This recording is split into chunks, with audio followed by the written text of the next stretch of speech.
Halo anak didik Ibu kelas 6. Pagi hari ini kita kembali pada pelajaran IPS kita dengan KD 3.4. Memahami makna proklamasi kemerdekaan, upaya mempertahankan kemerdekaan, dan upaya mengembangkan kehidupan kebangsaan yang sejahtera. Anak-anak Ibu dapat melihatnya pada buku 6B-nya.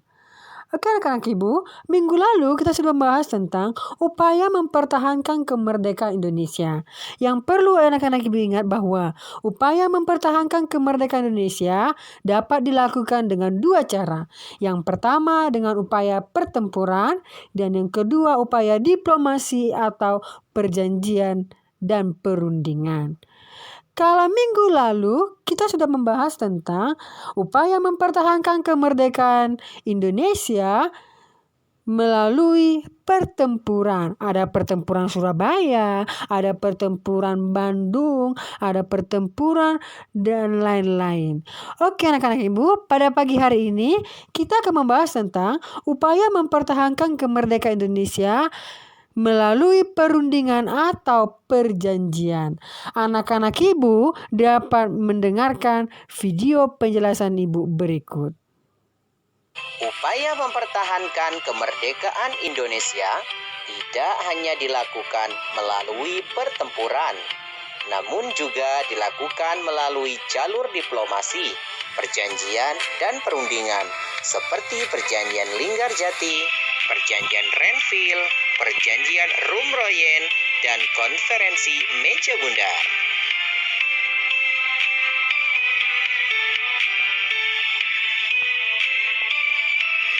Perjanjian Linggarjati.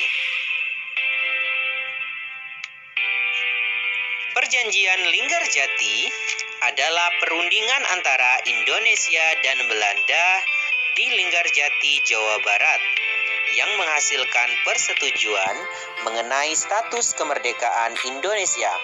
Perjanjian tersebut ditandatangani secara sah oleh kedua negara pada 25 Maret 1947. Namun perjanjian tersebut tidak berjalan mulus, sehingga pada tanggal 21 Juli 1947 meletuslah agresi militer Belanda I. Perjanjian Renville. Perjanjian ini dilakukan antara Indonesia dan Belanda.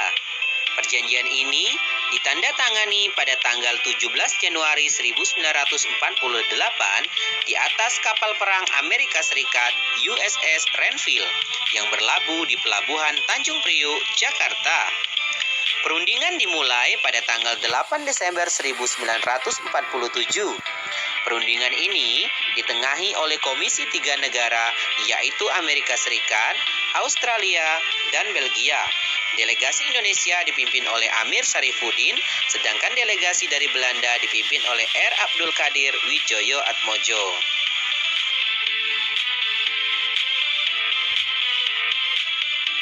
Perjanjian Rumroyen. Perjanjian ini dimulai pada tanggal 14 April dan ditandatangani pada tanggal 7 Mei 1949 di Hotel Des Indes, Jakarta. Nama perjanjian ini diambil dari kedua pemimpin delegasi, yaitu Muhammad Rum dan Herman van Royen. Tujuan perjanjian ini adalah untuk menyelesaikan beberapa masalah mengenai kemerdekaan Indonesia sebelum Konferensi Meja Bundar di Den Haag.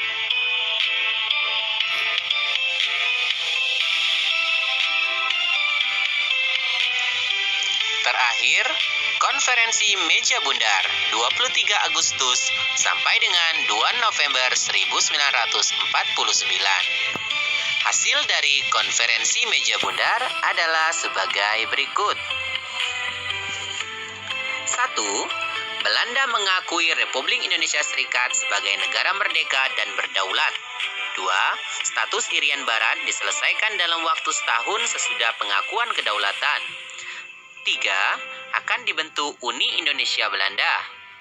4. RIS mengembalikan hak milik Belanda dan memberikan hak konsesi dan izin baru untuk perusahaan-perusahaan Belanda.